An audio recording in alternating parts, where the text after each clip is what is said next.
On est vraiment bénis ce matin dans cette journée matinée de Pâques. On est là pour se rappeler, célébrer la résurrection de Jésus. Amen. Et merci pour l'équipe de louange, c'était vraiment excellent. Et je suis tellement encouragé. Il y a quelque chose ce matin, je me suis levé avec juste un sentiment de joie, de victoire. Parce que lorsqu'on pense à Pâques, bien entendu, on pense à la résurrection de Jésus. Mais souvent, on ne réalise pas que Jésus est unique en son genre. On ne réalise pas que Jésus est unique juste par son message, unique par sa personne. On connaît normalement, on sait qu'avant Jésus, il a existé des personnes qu'on peut considérer comme des grands hommes. Les Chinois se rappellent de Confucius, les philosophes peuvent se rappeler de Platon, etc., et Socrate, tout ça. Il peut avoir existé des personnes, il peut avoir eu dans l'histoire des grandes personnes, que ce soit Napoléon, que ce soit des grands comme Genghis Khan, ou on peut citer toutes sortes de personnes, mais aucune d'entre elles a prétendu être plus fort que la mort. Aucune d'entre elles aujourd'hui, lorsqu'on regarde dans l'histoire, on visite, à l'occasion de visiter des différents sites historiques, des tombes de grandes personnes, tout ça, aucune d'entre elles, on peut aller voir et puis on peut réaliser que le tombeau ou leur espace où est-ce qu'ils ont été placés est vide. Mais lorsque normalement on parle de Jésus, Jésus prétend être plus grand que la mort, plus grand normalement il prétend être le chemin, la vérité et la vie. Et il prétend non seulement être plus grand que la mort, mais il prétend que tous ceux qui le suivent ne mourront pas. Il y a quelque chose de puissant dans la résurrection de Jésus. Il y a quelque chose d'extraordinaire dans la résurrection de Jésus. Il y a quelque chose de unique en soi. Et Jésus, de par sa vie, de par son message, de par ses œuvres, de par son ministère, de par sa crucifixion et de par sa résurrection, est unique en son genre. Et alors que nous sommes ici ce matin, nous célébrons la résurrection de Jésus. Donc j'aimerais entendre une église ce matin qui est enthousiaste de voir que nous adorons un grand Dieu qui est venu sur la terre, qui a marché parmi nous, qui a fait du bien, qui a communiqué son amour, qui a guéri les malades, qui est mort, qui est ressuscité. Et encore aujourd'hui, nous pouvons le glorifier d'ici jusqu'en Côte d'Ivoire, partout dans le monde, célébrer la résurrection de Jésus.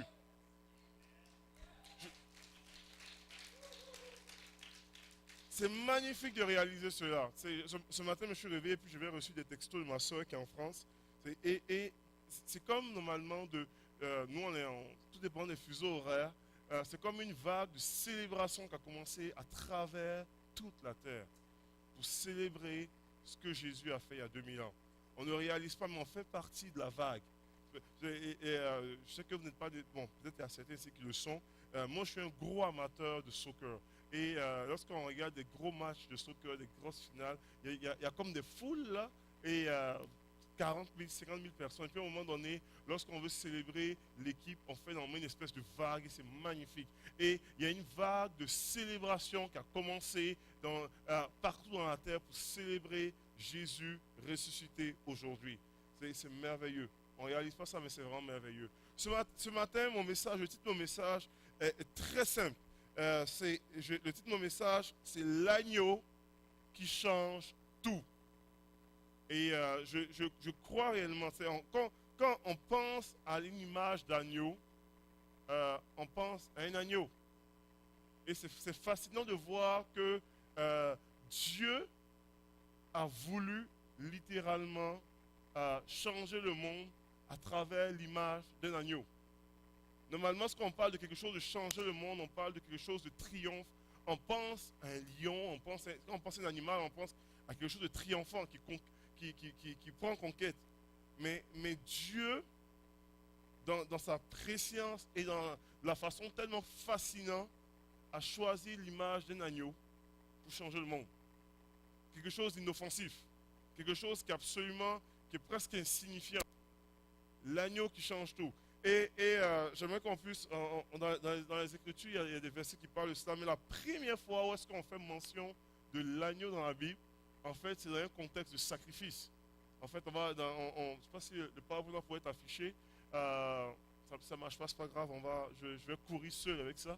Et, et, et comme on appelle, la première image qu'on présente, lorsque la première fois où est-ce que dans la Bible on fait mention d'un agneau, c'est vraiment dans le contexte du sacrifice d'Abraham lorsqu'il partait sacrifier Isaac. Pour ceux qui ne connaissent pas l'histoire, la Bible mentionne que à un moment donné, Dieu, c'est la seule fois que Dieu va faire cela dans l'histoire.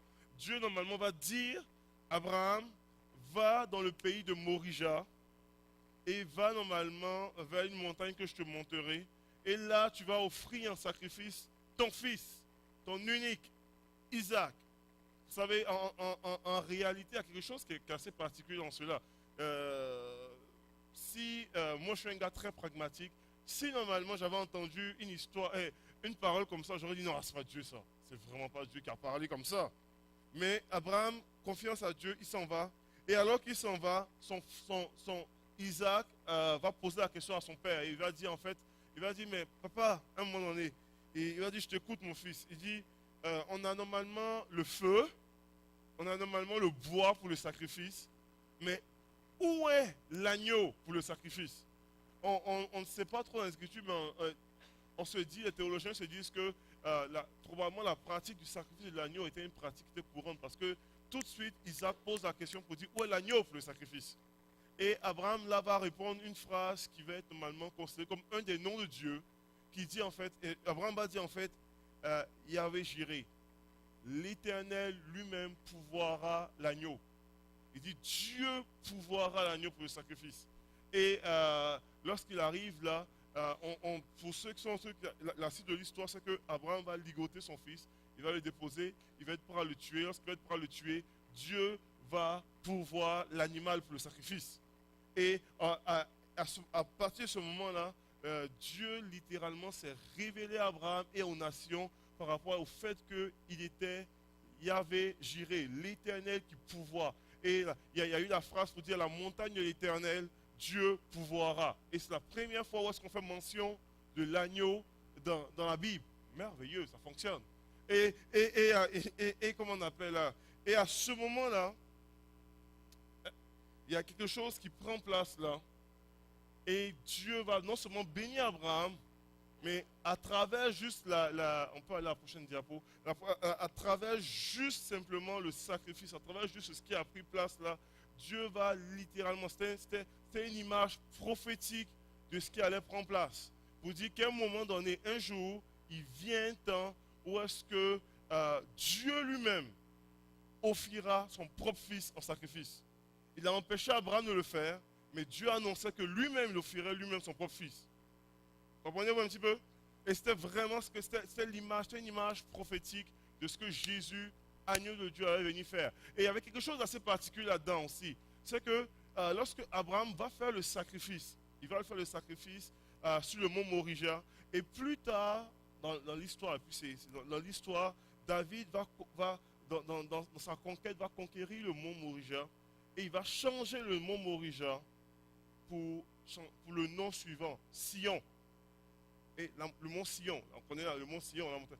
Et sur le même mont Sion va être bâtie une ville qui s'appelle Jérusalem. Et sur cette ville de Jérusalem, littéralement 2000 ans plus tard, Dieu comme Abraham va offrir son propre fils en sacrifice là, sur le mont du Calvaire. Comprenez-vous un petit peu? Littéralement, c'était vraiment une action prophétique qui prenait place à ce moment-là. Prenait place que un jour viendrait où Dieu lui-même, sur la même montagne où il a demandé à Abraham d'offrir Isaac en sacrifice, il offrirait lui-même son propre fils là. Donc, quand Abraham déclarait Dieu pourvoira lui-même l'agneau, Dieu a réellement pourvu l'agneau. Comprenez-vous un petit peu?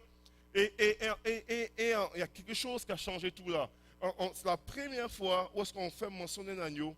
Et Dieu avait pourvu au temps d'Abraham un agneau. J'espère que vous me suivez là, je ne vous ai pas mélangé dans mon explication. Vous êtes avec moi? Oh yeah, alléluia. Dieu avait pourvu un agneau en remplacement du sacrifice d'un individu au temps d'Abraham.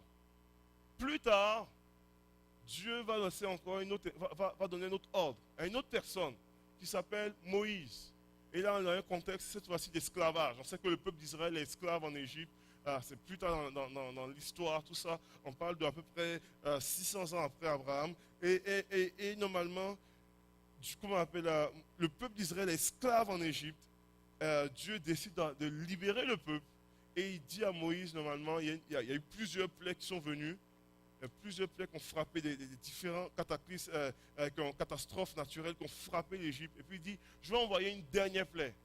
Et de cette dernière plaie, ça va être un jugement sur toute la nation. Et il dit, cette fois-ci, pour pouvoir nous être épargnés du jugement, chaque famille doit prendre un agneau d'1 an, sans défaut. Alors vous devez sacrifier l'agneau et vous devez normalement prendre le sang de l'agneau pour le mettre sur le linteau des portes. Et quand l'ange de la mort passera, lorsqu'il verra le sang sur le linteau des portes, il passera par-dessus. Et c'est ça, le Pâques signifie littéralement passer par-dessus. C'est que l'ange passerait par-dessus et vous serez épargné du jugement. C'est là où est-ce que était instituée la Pâque juive. Et la Bible déclare que chaque famille a pris un agneau comme cela, ils ont fait cela. Et Dieu a préservé. Si vous voyez dans la première histoire que je vous ai racontée avec Isaac, il y a eu un agneau en remplacement du sacrifice d'une seule personne. Cette fois-ci, Dieu normalement dit, chaque famille va prendre un agneau. Et il y a eu un agneau en remplacement du jugement d'une famille. Une personne, une famille. Vous êtes toujours avec moi? Plus tard, dans l'histoire, Dieu va dire, il faut que la Pâque soit instituée de façon permanente, de façon perpétuelle. Et cette fois-ci, ça va être le souverain sacrificateur qu'une fois par année, prendra un agneau, pas pour une personne, pas pour une famille, mais pour une nation complète. Vous êtes toujours avec moi là? Et une fois par année, il va prendre un agneau sans défaut d'1 an, le tuer. Et normalement, il avait institué une espèce de tente d'acier, une espèce de grosse tente qu'on appelait le tabernacle. Et il y avait un lieu là-bas qu'on appelait le lieu très saint, où une fois par année, le souverain sacrificateur devait prendre le sang de l'agneau sans tache, et il devait rentrer pour le pardon des péchés du peuple, et il devait répandre le sang sur l'arche de l'alliance, qui est une espèce de coffre en or, où il devait répandre le sang comme ça dans la présence de Dieu, et on devait prendre un seul agneau, une fois par année, pour une nation complète. Donc, on voit que ça commençait avec une personne, ensuite on est passé à une famille, ensuite on parle d'une nation, et plus tard dans l'histoire, on parle d'un homme, un prophète qui s'appelle Jean-Baptiste, qui voit Jésus sur une rive et il va déclarer quelque chose. Il va dire, voici l'agneau de Dieu qui ôte le péché du monde. On a commencé avec une personne, une famille, une nation, et on parle du monde entier. Il y a quelque chose, et qu'est-ce qui change dans l'histoire? C'est que Dieu avait un plan, pas pour une personne, pas pour un individu seulement, mais pour le monde entier. Mais en même temps, Dieu est concerné par chaque individu. Amen? Vous êtes toujours avec moi? Et ce matin, j'aimerais prendre, je sais que j'ai pris un petit peu de temps pour expliquer tout ça, mais j'aimerais amener deux aspects très simples sur qu'est-ce que ça change réellement notre vie, l'histoire de l'agneau.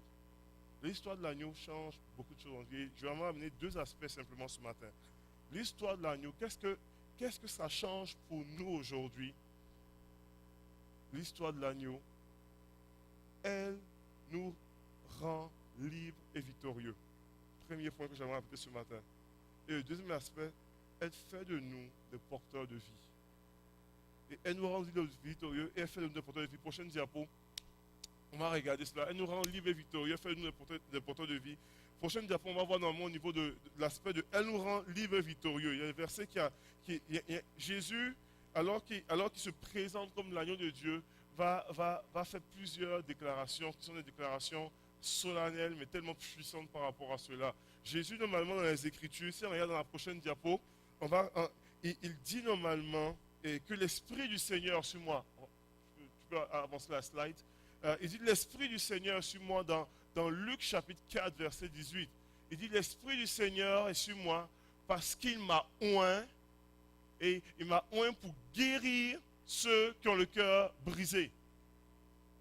Et il m'a oint normalement pour renvoyer libre les opprimés. La pensée de la liberté, selon Jésus, et puis on sait très bien comment est-ce que Jésus a parlé dans un contexte où est-ce que, à ce moment-là, la nation juive était sous oppression, sous occupation romaine. Et comment on appelle, comment on appelle, il a parlé par rapport à ces choses-là. Et puis, l'image que les gens pensaient à ce moment-là, ils pensaient à cette idée d'être libérés de l'oppression romaine, libérés de tout ce qui, comment on appelle, les opprimait, etc.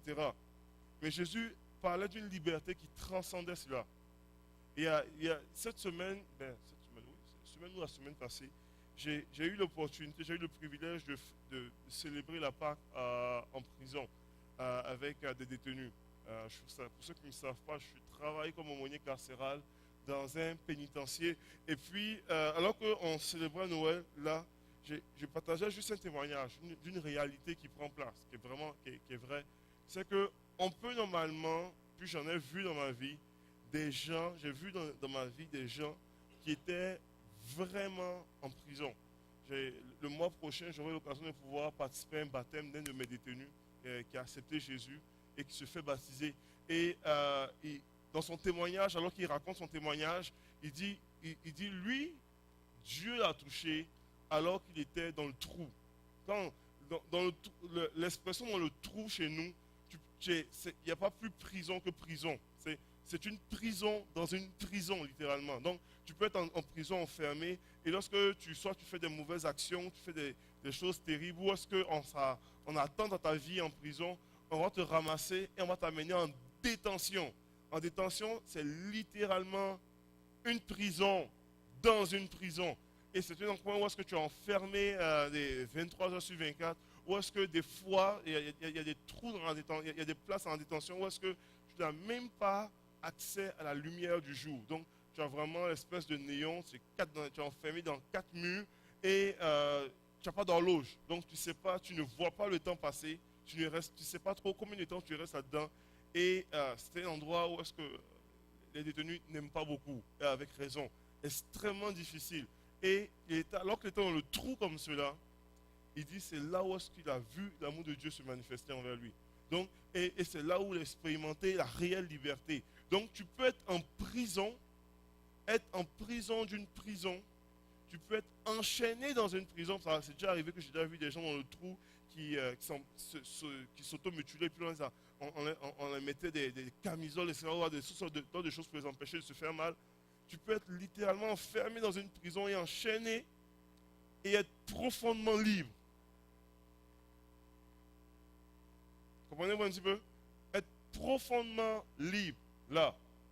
Et paradoxalement, tu peux être dehors, faire ce que tu veux, être totalement libre pour dire, oh, moi, là, personne ne peut venir parler sur ma vie. Ce n'est pas le pasteur qui viendra me dire quoi faire.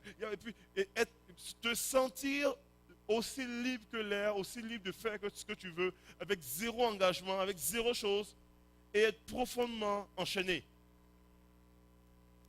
Comprenez-vous un petit peu? Et tous ces deux univers-là dépendent d'une seule nuance, la liberté que donne Jésus. Comprenez-vous? Et Jésus parle de cette liberté-là. Je ne sais pas si on peut avancer le PowerPoint, ça ne marche pas, c'est pas grave. On va continuer. Jésus donne cette liberté-là et il parle de cette réalité-là, du fait que littéralement, il est venu afin de renvoyer libres les opprimés. Il est venu afin que normalement les gens soient renvoyés libres. Et il déclare normalement dans Jean 8 aussi que si le Fils de l'homme vous affranchit, vous serez réellement libre. Autrement dit, vous pensez être libre, mais pour pouvoir vivre la vraie liberté, il faut que le Fils de l'homme vous affranchisse. Et qu'est-ce qui change dans l'histoire de l'anneau? Qu'est-ce qui change dans le message de la croix? Qu'est-ce qui change dans ce que Jésus a fait? Jésus vient réellement nous libérer. On peut être ici et puis croire qu'on est libre et on ne l'est pas. En fait, nous sommes esclaves de quelque chose. Nous sommes des fois souvent esclaves de quelque chose. Mais nous pouvons vivre une pleine liberté en Jésus. Qu'est-ce qui change la résurrection de Jésus? C'est que nous ne savions pas, mais nous étions esclaves du péché. qu'est-ce qui change? Et puis on dit, oh, c'est cliché, c'est un message qu'on sait déjà. On ne réalise pas à quel point nous étions esclaves. Et Christ, par sa mort, est venu nous libérer de cela. Et nous ne savions pas, mais nous étions sous malédiction. Je pense, j'ai déjà eu à parler de ça ici une fois en parlant de la réalité de la malédiction du péché. Et Jésus est venu porter la malédiction sur la croix. Et c'est ça qui fait toute la différence. De sorte qu'aujourd'hui, nous pouvons vivre libres. Nous pouvons vivre libres de choisir réellement qui sera notre maître. Par Jésus-Christ. Et donc, Jésus nous rend libres de pouvoir normalement triompher. On peut vivre, Jésus nous a libérés, Jésus nous a rendus victorieux. Nous sommes libres de pouvoir expérimenter une vraie victoire en Jésus. C'est tellement fascinant de voir. Et puis, j'ai l'occasion de voyager à travers la province, je suis béni de cela. Et c'est tellement fascinant de voir que certains croyants ne vivent pas dans la victoire que Jésus leur a donnée. Jésus n'a pas fait une œuvre en nous pour qu'on puisse juste dire qu'on est chrétien, accepter Jésus et puis c'est comme un diplôme et puis on le garde encadré. Jésus nous appelle à vivre une vie chrétienne victorieuse. Vraiment, à pouvoir vivre une vie chrétienne avec la victoire. Où est-ce qu'on marche dans la victoire, on triomphe, on vit une percée spirituelle, on avance, on a soif de Dieu, on rayonne pour la gloire de Dieu, on témoigne Jésus, on a du plaisir avec des frères et des sœurs, on a le reflet de ce que Christ a fait en nous, on rayonne, il y a quelque chose en nous qui rayonne de façon glorieuse. Et ça, c'est possible avec la croix de Jésus, par sa mort, par sa résurrection, et on a la victoire. Et ça fait toute une différence. Qu'est-ce que ça change? Ça change le fait qu'aujourd'hui, nous sommes rendus libres. Le deuxième aspect que j'aimerais amener, c'est que la crucifixion, la résurrection de Jésus nous rend libres, et nous rend libres et victorieux, mais fait de nous aussi des porteurs de vie. Et il y a quelque chose d'extrêmement puissant dans le message de Jésus sur la vie. Vous êtes avec moi? Je vous ai dit que j'étais aumônier. Et en tant qu'aumônier, on me considère comme un aumônier protestant, etc. Tout ça. En tant qu'aumônier, un de mes mandats, c'est de pouvoir travailler. On parle de, si on veut respecter le langage clairement du service correctionnel, c'est de pouvoir évaluer le besoin spirituel du détenu et puis répondre aux besoins spirituels du détenu. Ce qui amène normalement, en tant qu'aumônier, à collaborer avec d'autres leaders religieux. Et quand je parle de leaders religieux, je ne parle pas des pasteurs là. Je collabore avec des prêtres, je collabore avec des moines bouddhistes, je collabore avec des rabbins juifs, je collabore avec des imams, je collabore avec d'autres leaders religieux. Là, je vois tous les chrétiens pentecôtisants très pentecôtisants disent, ah, comment tu fais? Tu sais, c'est ça. On collabore. Ça, c'est une réalité. Et ce qui est fascinant, est-ce qu'on peut être honnête, je peux être honnête avec vous 2 instants? Ce qui est fascinant, c'est que j'ai des fois ce sont des gens très gentils. Là. J'ai une bonne collaboration, on discute bien, tout ça. Et ce qui est fascinant, c'est que je regarde des philosophies des autres religions et je vais être brutalement honnête, c'est des fois très bon. Il y a pas de mots. Ils vont prôner la tolérance, ils vont prôner des valeurs que nos valeurs judéo-chrétiennes ne sont pas contre ça. C'est pas mauvais ce qu'ils disent. Ils ne disent pas que allez tuer les gens. Comprenez-vous un petit peu? Pas du tout ça. Ils vont prôner des valeurs qui sont bonnes en soi. Mais il y a quelque chose qui se distingue de façon très particulière entre le christianisme et les autres religions. Et vous savez c'est quoi? C'est le concept de la vie. Jésus se distingue d'une façon extraordinaire sur ça. Parce que si vous regardez, vous êtes avec moi toujours, j'ai peur de vous amener ailleurs, là, en Honolulu, là. Mais on va essayer quelque chose. Je vais essayer quelque chose. Restez avec moi. Est-ce qu'on peut réfléchir ensemble? Ça va? Vous êtes sûr? Une de mes passions, c'est que moi, je suis un gars réflexif de nature. Je réfléchis, je nage beaucoup dans la réflexion. Mais en réfléchissant ensemble à la parole de Dieu. Quand Dieu, normalement, quand quand Dieu a dit à Adam et Ève, je vous amène au début, ne mangez pas le fruit interdit, parce que le fruit en fait s'appelait de l'arbre de la connaissance du bien et du mal. Autrement dit, s'il mangeait, et puis là je vais faire attention, je suis en train de parler devant mon beau-père, s'il mangeait, s'il mangeait le fruit en question, elle le permettrait de connaître le mal, parce que le péché rentre dans le monde comme cela, mais elle permettrait aussi de connaître le bien. Parce qu'on parle de l'arbre de la connaissance du bien et du mal. Et paradoxalement, il y avait un autre arbre juste à côté, au milieu du jardin, qui s'appelait l'arbre de la vie. Vous êtes avec moi toujours? Et je ne suis pas en train de dire que le bien est mal, hein, ou c'est péché, hein, comprenez-moi très bien, c'est pas ça du tout. Il y avait une réalité, c'est que, et puis je vais revenir avec ça, il y avait une réalité que, et c'est ce qui s'est passé avec Jésus. Jésus, dans sa vie, à travers son message, souvent, les chefs religieux essayaient de l'amener dans un concept de est-ce que c'est bien ou c'est mal? Tu dois choisir. Oui ou non, bien ou mal, vrai ou faux. Et Jésus choisissait toujours le chemin de la vie. C'est ça qui fait la différence. Comprenez-vous un petit peu? Et souvent, la religion va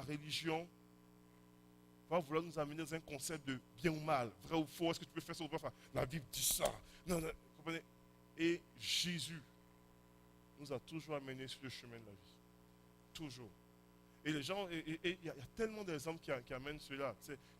On se rappelle la femme qui avait été surprise en flagrant délit d'adultère. Les gens disent, la loi de Moïse nous dit de condamner de telles femmes. Toi, que dis-tu? Est-ce qu'on la condamne ou on ne la condamne pas? Est-ce que c'est bien ce qu'elle a fait ou c'est mal? Et Jésus, lui, il dit que celui qui est sans péché jette la première pierre. Et alors qu'il donne une parole de vie comme cela, non seulement les gens qui sont autour sont convaincus de péché, mais la parole que Jésus donne permet de sauver la vie de la femme. Vous comprenez? Une parole de vie. Je peux citer les gens, Jésus dans le temple, alors que Jésus est dans le temple, il arrive à Jérusalem, les gens lui disent, ok, devons-nous payer l'impôt à César? Est-ce que c'est bien ou c'est mal? Puis, ce sont des questions toujours avec des dilemmes là. C'est bon, et puis Jésus dit, amène-moi une pièce. Et puis lorsqu'on amène la pièce, on connaît ce verset là, il dit, Jésus montre la pièce et puis il dit, de qui est l'image et l'effigie sur cette pièce-là? Puis tout le monde crie, de César. Puis Jésus donne la parole de vie en disant, ok, si à cause du fait que l'image qui est sur la pièce est de César, tout le monde reconnaît que cette pièce est de César, alors rendez à César ce qui est à César et à Dieu ce qui est à Dieu. Mais ce que Jésus est en train de dire à travers ça, c'est que il dit parce que cette pièce-là est à l'image de César, tout le monde reconnaît qu'elle appartient à César, mais tous les hommes qui sont ici sont à l'image de Dieu. Donc, à César ce qui est à César et à Dieu ce qui est à Dieu. Parce que vous êtes à crier à l'image de Dieu. Comprenez-vous un peu? Parole de vie. Il y a tellement de choses que je peux vous en citer, Où est-ce que des gens ont essayé d'amener Jésus sur un concept de bien ou mal, mais Jésus choisissait le chemin de la vie. Croyez-moi, je vais vous parler franchement 2 minutes. Je collabore avec des aumôniers qui, honnêtement parlant, font des choses qui sont bien. Honnêtement. Il y a des œuvres complètement athées qui font des œuvres philanthropiques qui sont complètement bien. Il y a des gens, il y a des organismes qui font des choses très bien. Mais il y a juste des chrétiens qui portent la vie. Et ça fait la différence. Et le concept même de la résurrection, qu'est-ce que ça change là? C'est que nous portons la vie. Il y a quelque chose qui porte la vie en nous. Et c'est la vie qui fait la différence. On peut faire des choses bien, mais Dieu nous appelle, nous, à être des porteurs de vie. Il y a quelque chose. Et je vous encourage, croyez-moi très bien, comprenez-moi très bien, ne sortez pas de l'église et puis dites que on écoutait un pasteur qui dit n'a pas fait les choses bien. Je vous encourage à faire des choses bien, mais mieux encore, à être des porteurs de vie. Comprenez? Et il y a Jésus sur ça extrêmement particulier. Je ne sais pas si on peut si ça marche, le PowerPoint, mais si ça ne marche pas. Il y a des versets qui parlent de ça. Jésus lui-même dans Jean chapitre 14, verset 6, il dit, je suis le chemin, je suis la vérité et je suis la vie. Il dit dans Jean chapitre 7, il dit, celui qui croit en moi, ce sont des fleuves d'eau vive qui couleront de son sein, comme dit l'Écriture. Il y a quelque chose de vivant qui découlera de nous si nous plaçons notre confiance en Jésus. Il y a quelque chose de rayonnant, de glorieux qui descend de la croix, qui communique la vie au complet. Jésus dit normalement, il dit, je suis le bon berger, et il dit, le voleur ne vient pour égorger. On parle de Jean, dans Jean chapitre 10, il dit, le voleur vient pour égorger et voler et détruire, dérober, égorger et détruire. Mais il dit, mais je suis venu afin que mes brebis aient la vie et qu'elle les ait en abondance. Il y a quelque chose au niveau du concept de la vie qui est fort et cher au cœur de Jésus et qui transcende la vie qu'on connaît aujourd'hui, mais qui va jusque dans l'éternité et qui est puissant. Et Dieu nous appelle à être des porteurs de vie, à être des porteurs de vie, à communiquer la vie. Qu'est-ce que ça change l'histoire de l'agneau? Elle nous rend libres et elle fait de nous des porteurs de vie. Ce matin, je ne vais pas être très long ce matin, je vais vraiment juste amener cette réflexion en vous. Êtes-vous réellement libre? Jésus dit, si le Fils de l'homme vous a franchi, vous serez réellement libre. Et la question est, êtes-vous réellement libre? Et vous savez très bien qu'on peut vivre libre, être profondément enchaîné. On peut vivre en disant, mais moi je suis vivant, mais il y a quelque chose de mort en nous. Ça c'est vrai. On le sait.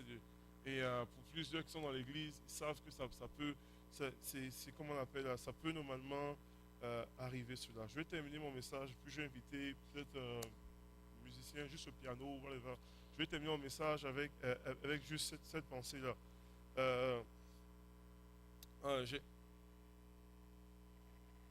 En tant que moi-même pasteur, en tant que moi-même aumônier, tout ça, j'ai eu l'occasion de fonctionner, de travailler, de faire des choses où est-ce que,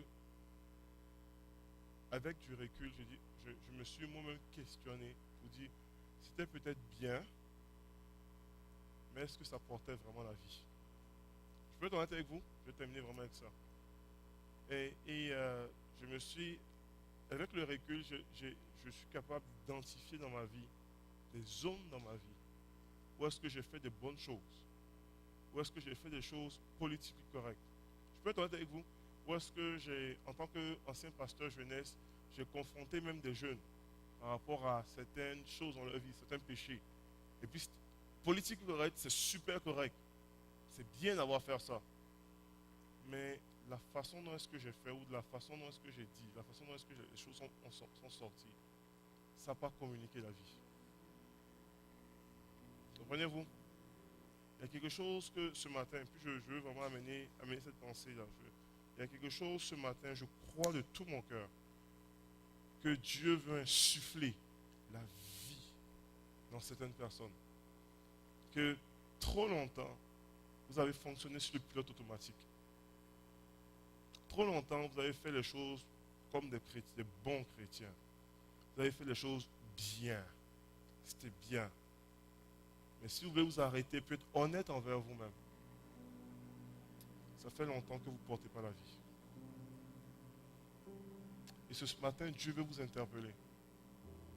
Parce qu'il veut vous rendre libre et veut faire de vous des porteurs de vie. Il veut que vous portez la vie autour de vous. Il veut que vous portez la vie à travers vous. Il y a quelque chose qui doit découler de votre sein.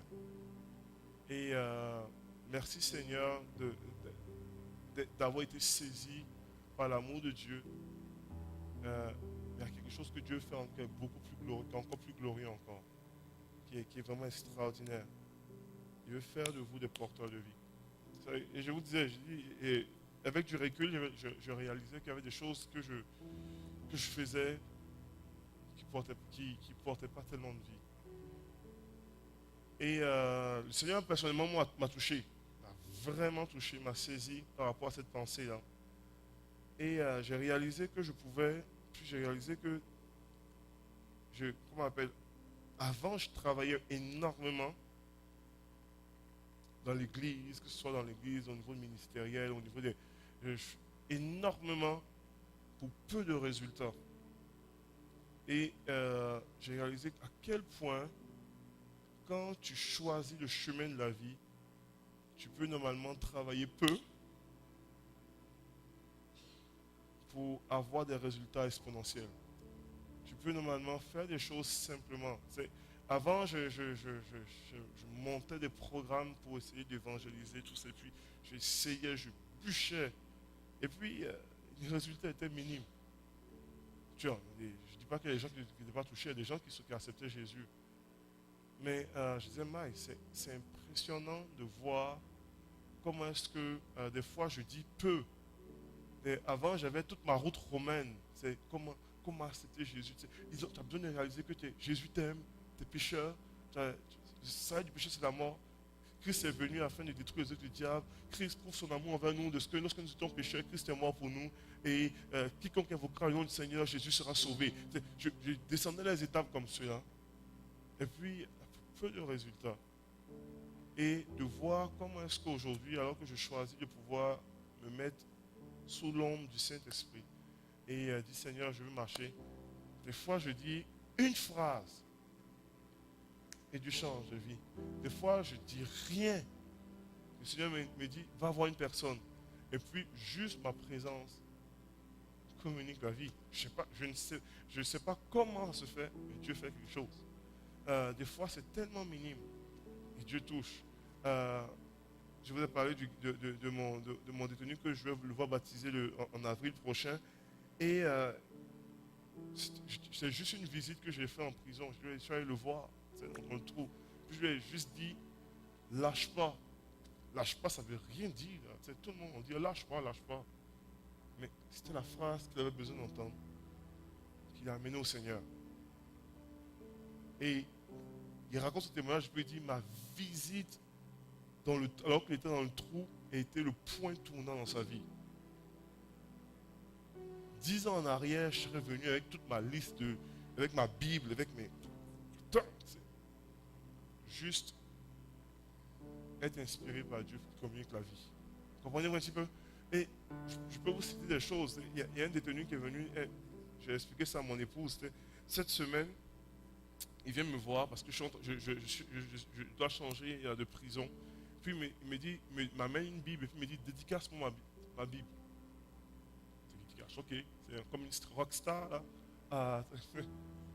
Et j'ai écrit normalement juste une phrase. Puis j'ai juste une phrase. Là. Puis je vous parle de tofs là, de la vie. Là. Des gens que vous ne triperez pas les avoir devant vous. Là. C'est des gens de la mafia, des gens des Hells Angels, tout et tout. Et je prends sa Bible, puis j'écris une phrase simplement. Puis j'ai pas, il y a eu l'inspiration du moment. J'ai dit, sois comme de l'eau désormais dans ta vie. J'ai dit, de face à un rocher, une phrase, face à un rocher, contourne-le, puis regarde, lève les yeux vers le ciel, tu vas voir que le secours vient de l'Éternel. Juste une phrase simplement. Puis je lui donne la phrase, puis il prend la Bible, et puis il l'ouvre, et puis il regarde. Et il éclate en sanglots, mais vraiment pas capable de se maîtriser. Puis là, il éclate encore, et puis il pointe sa bouche, et puis il essaye de comme pas pleurer plus que ça, et puis juste se ressaisir parce que tu es quand même en prison. Et moi, j'étais juste surpris. J'ai dit, Seigneur, tu fais de nous des porteurs de vie. Et je crois profondément que c'est ce que Dieu veut pour chacun de nous. Pour chacun de nous. D'être des porteurs de vie. Qu'est-ce que la résurrection change dans nos vies? Elle nous rend réellement libres. Mais elle fait de nous des porteurs de vie, des gens qui allons communiquer la vie. Partout où nous allons. Ça peut être au cégep, ça peut être dans ton travail, ça peut être dans ton voisinage, ça peut être dans ta propre famille, ça peut être dans le milieu où est-ce que tu es placé. Mais il y a quelque chose en toi qui est vivant et qui a besoin d'être contagieux. Et si c'est ton cœur ce matin, si c'est ton désir ce matin, vous dites Seigneur, je veux m'approcher encore de la croix. Je veux pleinement. Il y a quelque chose en moi qui a peut-être cessé de porter la vie.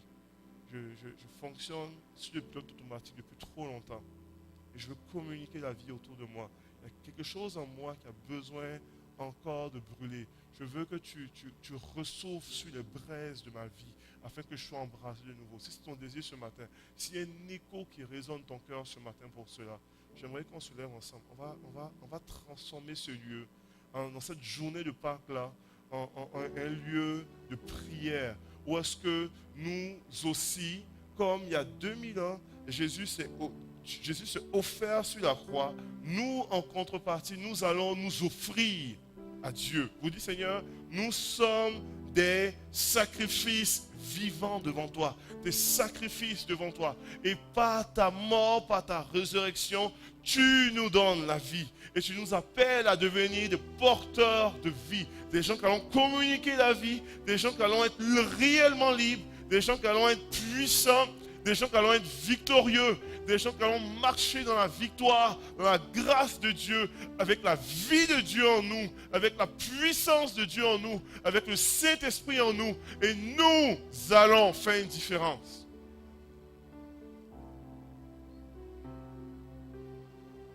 Seigneur, voici ton Église ce matin. Voici tes enfants ce matin.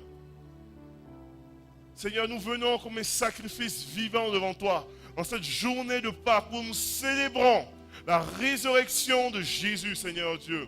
Nous venons au pied de la croix pour célébrer la résurrection. Nous venons devant toi, Seigneur Dieu, comme un peuple, Père, avec un désir de pouvoir, Seigneur, être totalement libre, mais être des porteurs de vie. Seigneur, nous sommes reconnaissants pour la liberté que tu nous donnes. Pour Seigneur Dieu, d'avoir ôté, Seigneur Dieu, la malédiction. Nous sommes reconnaissants pour Seigneur Dieu, la victoire sur la mort et le péché. Nous sommes reconnaissants, Seigneur Dieu, de ce qu'aujourd'hui, nous sommes appelés fils et filles de Dieu. Nous sommes reconnaissants de ce que, Seigneur Dieu, nous sommes, Seigneur, considérés comme saints, lavés dans le sang de l'agneau, purifiés, justifiés. Nous sommes reconnaissants de ce que, Seigneur Dieu, Seigneur, nous sommes plus que victorieux en toi, Seigneur Dieu. Nous sommes reconnaissants parce que nous n'avons aucune condamnation. Nous sommes reconnaissants de ce que, Seigneur Dieu, peu importe, Seigneur, nos faiblesses, Seigneur Dieu, par ton œuvre sur la croix, nous sommes justifiés. Par ton œuvre sur la croix, nous pouvons triompher. Par ton œuvre sur la croix, nous pouvons avancer. Par ton œuvre sur la croix, nous pouvons, Seigneur, rayonner. Par ton œuvre sur la croix, nous pouvons nous épanouir spirituellement. Par ton œuvre sur la croix, nous pouvons être plus que vainqueurs. Par ton œuvre sur la croix, nous pouvons, Seigneur Dieu, vaincre l'ennemi. Par ton œuvre sur la croix, nous marchons dans le camp des victorieux. Et Seigneur Dieu, rien ne pourra nous arrêter. Et si Dieu est pour nous, qui sera contre nous?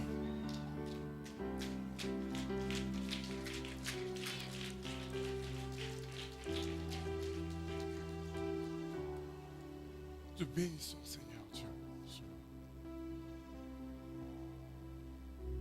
Et nous sommes devant toi, Père, afin d'être des porteurs de vie. Des gens qui allons communiquer la vie de Dieu, Seigneur Dieu. Seigneur, nous ne voulons pas nous contenter à faire ce qui est bien. Seigneur, nous voulons continuer à faire ce qui est bien. Mais encore plus, nous voulons communiquer la vie de Dieu. Nous voulons être en vie, Seigneur Dieu. Je prie, Seigneur Jésus, alors qu'on célèbre la résurrection et la vie. Seigneur Dieu, il y a peut-être des gens ici qui sont là ce matin. Il y a quelque chose en eux qui est mort. Il y a des aspects dans leur vie qui peuvent considérer qu'ils sont morts ou en train de mourir, Seigneur Dieu. Peut-être pour certains, Seigneur Dieu, il y a des aspects dans leur vie spirituelle. Peut-être pour d'autres, Seigneur, c'est le mariage. Peut-être pour d'autres, Seigneur Dieu, c'est des situations, des relations qui sont mortes. Peut-être pour d'autres, Seigneur Dieu, il y a Seigneur, des tensions, des situations, Seigneur Dieu. Tu connais la vie de chacun, Seigneur Jésus. Et je veux prier pour la vie de Dieu. Seigneur, pour la vie de Dieu dans différents aspects des personnes, Seigneur Dieu. Peut-être pour d'autres, c'est dans leurs finances, Seigneur. Je prie pour la vie de Dieu au nom de Jésus. Seigneur, je prie, Père, que tu puisses toucher, Seigneur. Peut-être pour d'autres, c'est dans leur corps, Seigneur Dieu. Ils ont eu des diagnostics, Seigneur Dieu, ou de mort, des diagnostics, Seigneur, de découragement dans leur santé. Je veux prier pour la puissance de Dieu ce matin, qui restaure dans la santé, qui restaure physiquement, au nom de Jésus. Seigneur, je prie pour la vie de Dieu. Seigneur Dieu, qui est relâché dans leur vie, qui est relâché avec puissance, Seigneur Jésus. Je prie pour la vie de Dieu. Et je prie que chacun de nous ce matin soit des porteurs de vie. Des porteurs de vie. Qu'allons choisir le chemin de la vie. Et qu'allons faire une différence dans les différentes sphères, dans notre zone d'influence. Au nom de Jésus, qu'on puisse marcher avec grâce, qu'on puisse marcher avec puissance, qu'on puisse marcher avec percée, et que Seigneur Dieu, nous puissions être communicateurs et porteurs de vie pour la gloire de ton nom. Au nom de Jésus. Amen.